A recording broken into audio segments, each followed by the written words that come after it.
नमस्कार दोस्तों आज के इस वीडियो में हम बात करने वाले हैं, अगर साइट पे कहीं हमारा डक्टेबल या सेंट्रल एसी लग रहा है तो किस तरह से हमें उसके जो कॉपर पाइप हैं उसका रूट तय करना है, किस तरह से कॉपर पाइप की फिटिंग करनी है, उसके लिए हमें किन किन चीज़ों का आवश्यकता पड़ेगी, कौन कौन से टूल्स लगेंगे, किस तरह से फिटिंग होगा, पूरा इस डिटेल में इस वीडियो में मैं आपको दिखाने वाला हूँ।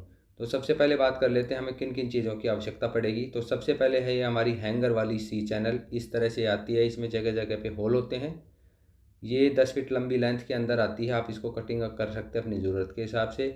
उसके बाद आता है दोस्तों ये हमारे पास बोल्ट, थ्रेडेड बोल्ट, पूरे के पूरे पे चूड़ी होती हैं। ये कुछ वार्सल हैं, ये कुछ इसके नट हैं, और ये है दोस्तों हमारा फास्टनर जो हम सीलिंग में जाम करेंगे और इसी पे हमारा बोल्ट लग करके हमारी चैनल हैंग हो जाएगी और एक ये हैंगर का काम करेगी।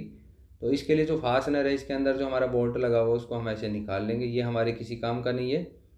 इस बोल्ट को निकाल कर हम रख देंगे और इसकी जगह दोस्तों हमारे पास जो थ्रेडेड वाला बोल्ट है, जो लंबे वाली रोड है जिसमें बाहर की तरफ चूड़ी है, ये वाला लगा लेंगे। ये भी 10-10 फीट लंबे आते हैं और हम अपनी हाइट के अपनी ज़रूरत के हिसाब से इनको कटिंग कर सकते हैं। जैसा कि आपको मैं यहाँ पे दिखा दूँ, हमने कुछ हैंगर्स लगाए हैं। तो यहाँ पे आप देखेंगे कुछ हैंगर ऐसे हैं जो हमारे सीलिंग के नज़दीक हैं, हाइट में ज़्यादा हैं, कुछ उससे ज़्यादा नीचे लटके हुए हैं। तो दोस्तों ये जो है रूट जो हमारा बना हुआ है वो अलग अलग पर्पज़ के लिए है। तो जो हमारा ऊपर वाला है वहाँ पे हमारा जो एसी वालों के कॉपर पाइप जाएंगे और नीचे वाला जो है उसमें हमारा इंटरनेट, इंटरकॉम, सीसीटीवी, इलेक्ट्रिकल, इस तरह से जाएंगे। तो सारा रूट हमने बांटा हुआ है और यहाँ पे आप देखेंगे बहुत चौड़ा भी हमने लगाया हुआ है। तो ये इसलिए लगाया दोस्तों क्योंकि ये वाला जो रूट है ये कॉमन है, यहाँ से हमारे जितने भी फ्लोर पे एसी आएंगे उनके सब कॉपर पाइप इसी रूट से जाएंगे। तो यहाँ पे आकर बहुत सारा जमावड़ा हो जाएगा। तो इसलिए हमने दोस्तों ये चौड़ाई के हिसाब से काट लिया है जितना हमारे को ज़रूरत पड़ेगी।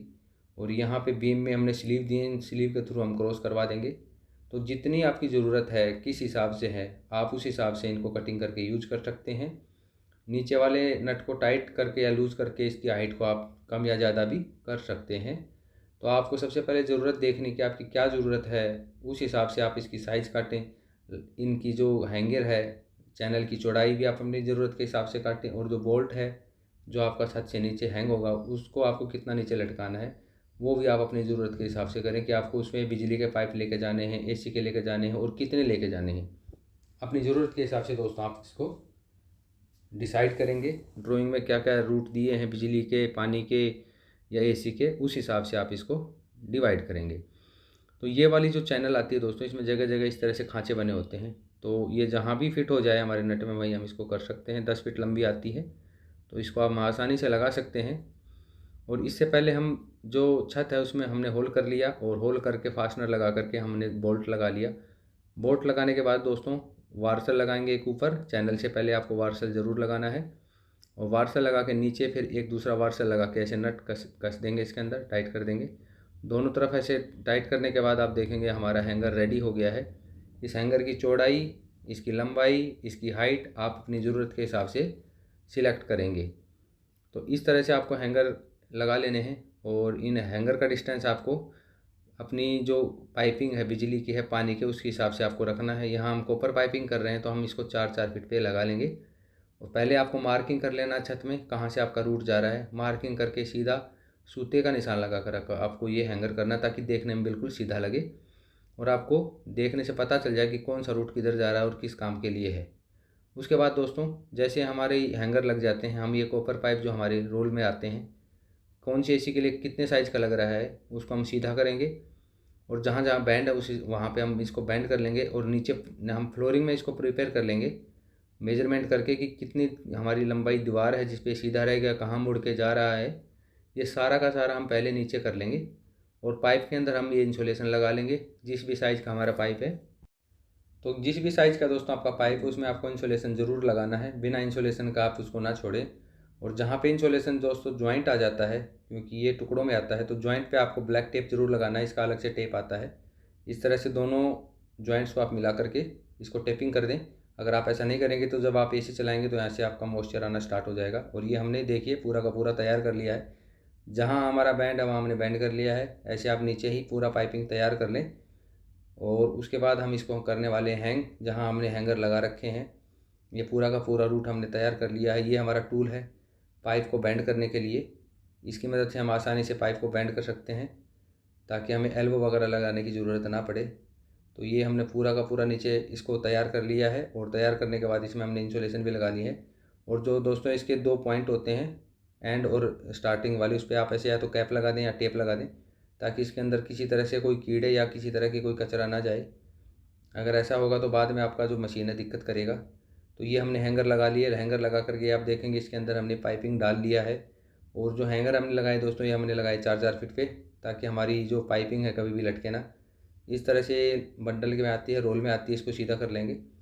पूरा का पूरा रूट इस तरह से आपको हैंग कर लेना है। और हैंग करने के बाद दोस्तों अभी ये हमारा ऐसे मोटा मोटी हम लगा रहे हैं। जब हमारे कंप्लीट हो जाएगा और पूरा का पूरा रूट डल जाएगा, उसके बाद हम इनको अच्छे से टाई करेंगे और इनके नीचे पीवीसी की स्लीव भी लगाएंगे। उसके लिए अलग से वीडियो बना दूंगा कि हमारे जो कॉपर पाइप आते हैं और जहाँ पे हमारा हैंगर में टच हो रहा है वहाँ पे हम किस तरह से पीवीसी स्लीव लगाते हैं ताकि हमारा इंसुलेशन कभी कट ना जाए, कभी पाइप हमारा डैमेज ना हो। ऐसे हम पूरा सीधा कर लेंगे पाइप। जो जितना रूट है उतना मेजरमेंट करेंगे, जहाँ जहाँ बैंड है, किस तरफ से मुड़ रहा है, कहाँ से ऊपर है कहाँ से नीचे है, सारा का सारा रूट मेजरमेंट करके नीचे ही हमें इसको तैयार कर लेना है। क्योंकि ऊपर हैंग करने के बाद दोस्तों इसको मोड़ने वगैरह में काफ़ी दिक्कत होती है। तो जितने भी हमें इसमें बैंड डालने हैं, मोड़ना है, सारा हम नीचे के नीचे कटिंग कर लेंगे। और जहाँ से हमारा साइज़ पूरा हो जाता है हम ऐसे ट्यूब कटर की मदद से इसको कटिंग कर लेंगे। ये ट्यूब कटर दोस्तों हमारा अलग अलग साइज़ का आता है। मोटे पाइप के लिए अलग, छोटे पाइप के लिए अलग। ये हमारा बड़ा वाला है थोड़ा, और ये हमारा 50 mm तक के पाइप को आसानी से काट देता है। इसके अंदर ब्लेड होता है और कॉपर को काटने के दोस्तों यही टूल आता है, ये देखिए। और इसको ऐसे घुमाएंगे तो इसका साइज़ रेड्यूस हो जाएगा। छोटे पाइप को काटना, बड़े पाइप को काटना। ये 50 mm यानी कि 2 इंच तक के पाइप को आसानी से काट देता है। इस तरह से आता है। इसकी मदद से हम कॉपर पाइप को आसानी से काट सकते हैं। अब ये पूरा का पूरा हमारा खुल गया है। उसके बाद इस तरह से इंसुलेशन आपको लगा लेनी है। इंसुलेशन दोस्तों आप कंपनी का रखें, लोकल क्वालिटी का ना रखें। पूरा का पूरा इंसुलेट करके इसको, और इसके जितने भी हमारे एंड पॉइंट है उन पे आपको टेप लगा लेनी ताकि कचरा ना जाए। ये देखिए दोस्तों, ये ब्लेड है और ऊपर ये 2 रोलर हैं जिनकी मदद से आसानी से जो है हमारा कॉपर पाइप को कटिंग कर देता है। इस तरह से आता है हमारा, इसको बोलते हैं ट्यूब कटर। तो जैसे ही दोस्तों हमने पाइप सीधा कर लिया, उसके बाद हम इसमें इंसुलेशन डाल रहे हैं। अलग अलग पाइप के साइज़ के हिसाब से दोस्तों इंसुलेशन आती है। तो जो भी आपका पाइप है उसी साइज़ का आप इसके अंदर इंसुलेशन डालें। छोटा या बड़ा ना डालें, वो इसके अंदर फिट नहीं बैठेगा। और जहाँ ज्वाइंट है वहाँ पे आपको ब्लैक कलर की टेप से इसको सील कर लेना है ताकि जब एसी हमारा चले, इसके अंदर से जब ठंडी हवा दौड़ेगी तो बाहर की गर्म हवा इसके टच में ना आ जाए। क्योंकि अगर ऐसा होगा तो वहीं से मॉइस्चर बनेगा और आपकी सीलिंग में पानी ड्रॉप करना स्टार्ट कर देगा, वहाँ से सीलन आना स्टार्ट कर देगा। और आपकी जो एसी है उसकी कूलिंग पे भी इफेक्ट डालेगा। वहाँ से आपकी जो कूलिंग है वो लॉस होना स्टार्ट हो जाएगी और आपका एसी पूरी तरह से काम नहीं कर पाएगा। तो इन चीज़ों का आपको खास ध्यान रखना है। ये रूट देखिए हमने यहाँ तक हैंग कर लिया है। इसके आगे का रूट अभी हम इसमें ज्वाइंट करने वाले हैं। यहाँ पे हमारे 2 इंडोर आएंगे, यहाँ पे आके हमने इसको एंड कर दिया है। अब दोस्तों मैं आपको दिखाता हूँ हम इसको किस तरह से हैंग करते हैं। तो जैसे ही हम नीचे इसको प्रिपेयर कर लेते हैं, हमारे रूट के हिसाब से इसमें बैंड वगैरह डाल लेते हैं। उसके बाद जो हमने हैंगर लगाए हैं उसमें नीचे से हम एक एक नट को खोल लेंगे ताकि हमारी चैनल थोड़ा सा नीचे आ जाए और इतना गैप बन जाए कि हम पाइप को धकेल करके नट और हमारी चैनल के बीच में इसको फंसा सकें। और जैसे ही दोस्तों हम इसको फंसा लेंगे, वापस हम इसके चैनल के नीचे से नट को टाइट कर देंगे ताकि हमारा ये पाइप अब निकलेगा नहीं। और ये हैंग हो गया है, यहीं पे होल्ड हो गया है। एक एक करके सारे के सारे जो हैंगर हैं उनमें हम इसको अच्छे से फंसा लेंगे और उसके बाद नट भी पूरा प्रॉपर तरीके से टाइट कर देंगे। जैसे दोस्तों हमारा सारा पाइप लग जाएगा, इसमें कनेक्शन हो जाएंगे, गैस वेल्डिंग हो जाएगी। उसके बाद हम इसमें गैस डाल करके छोड़ेंगे, प्रेशर चेक करेंगे कहीं से लीकेज तो नहीं है। और जैसे हमारी गैस की टेस्टिंग हो जाएगी उसके बाद दोस्तों इन हैंगर पे हम इनको केबल टाई की मदद से भी बांध देंगे ताकि कभी भी फ्यूचर में ये हिले ना। क्योंकि अगर बाद में वाइब्रेशन वगैरह से हिलते हैं तो वहाँ से हमारा जो जॉइंट है उसका क्रैक होने का भी चांस होता है। दूसरा हमारी जो इंसुलेशन है ये भी कटने का चांस होते हैं।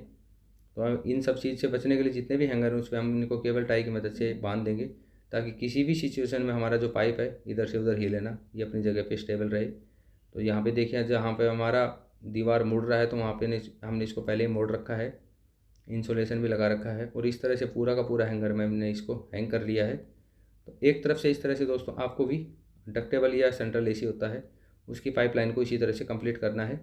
और जहाँ पे दोस्तों देखिए हमारा बीम आ रहा है, बीम के अंदर से हमने स्लीव दी थी। जब हमने ये बीम डाला था, छत डाला था, तो हमने पहले ही बीम के अंदर से ड्राइंग में हमारे को ये मिला था तो हमने 4 इंची के पाइप डाल दिए थे और ये आज हमारे काम आ रहे हैं। तो बीम के नीचे से हमें पाइप नहीं लेना पड़ रहा है। अगर ऐसा होता ये स्लीव नहीं होती थी, बीम के नीचे से लेते और हमारे जो फ्लोर है उसकी हाइट से हमें कंप्रोमाइज़ करना पड़ता है। यहाँ पे हमारी जितना हमारा पाइप लगता है, हैंगर वगैरह लगता है, उतना ही हमें नीचे सीलिंग लेना पड़ता है और हमारा हाइट कम हो सकता था। इसके लिए दोस्तों आप बिल्डिंग में बीम में इस तरह से स्लीव दे सकते हैं ताकि आप आसानी से अपने एसी के, पानी के, बिजली के पाइप रन करा सकें। अगर हम दोस्तों अगर स्लीव नहीं देंगे तो हमें बैंड लगाने पड़ेंगे और बैंड लगाने से दोस्तों हमारा जो प्रेशर है वो लॉस होता है, कम होता है। और जहाँ पे दोस्तों ये देखिए हमारा सेंट्रल एसी होता है, उसमें हम इस तरह से वाई लगा करके एक रूट से हम 2 रूट बना सकते हैं, क्योंकि सेंट्रल एसी में हमारा एक आउटडोर पे 2-2 हमारा इंडोर चल जाएंगे। तो यहाँ पे हमारा सेंट्रल एसी है, तो यहाँ पे हमने देखिए वाई लगा करके इसको कन्वर्ट कर लिया है, एक से हमने 2 कर लिया है। और ये वाई हमने दोस्तों वेल्डिंग करके पूरा का पूरा पक्का कर लिया है। और ये वाई कुछ इस तरह से आते हैं, ये थर्माकोल के अंदर पैक आते हैं। थर्माकोल आपको फेंकना नहीं है, जैसे आप कनेक्शन कर लेंगे, कंप्लीट हो जाएगा टेस्टिंग वगैरह गैस डाल के, उसके बाद ये थर्माकोल हम ऐसे कैसे लगा के टेपिंग कर देंगे ताकि जब हमारा कभी एसी चलेगा तो कॉपर पाइप में जो ठंडी हवा दौड़ेगी वो बाहर के टेम्परेचर से टच होकर के उसमें मॉइस्चर ना बने और आपकी सीलिंग में सीलन वगैरह ना आए और आपका एसी पूरा प्रॉपर तरीके से काम करे। तो इस तरह से हम दोस्तों जहाँ पे हमारे जॉइंट आएंगे, जहाँ हमें वाई लगानी है वो वाई लगा लेंगे, जहाँ बैंड लगेगा बैंड लगा लेंगे, जहाँ एल्बो लगेगी एल्बो लगाएंगे, उनको हम सब अच्छे से गैस वेल्डिंग की मदद से पूरा का पूरा वेल्डिंग कर लेंगे ताकि किसी तरह से कहीं लीकेज ना हो और किसी तरह की हमारे को कंप्लेंट ना आए। तो इस तरह से दोस्तों हम इसकी वाई प्रिपेयर कर रहे हैं।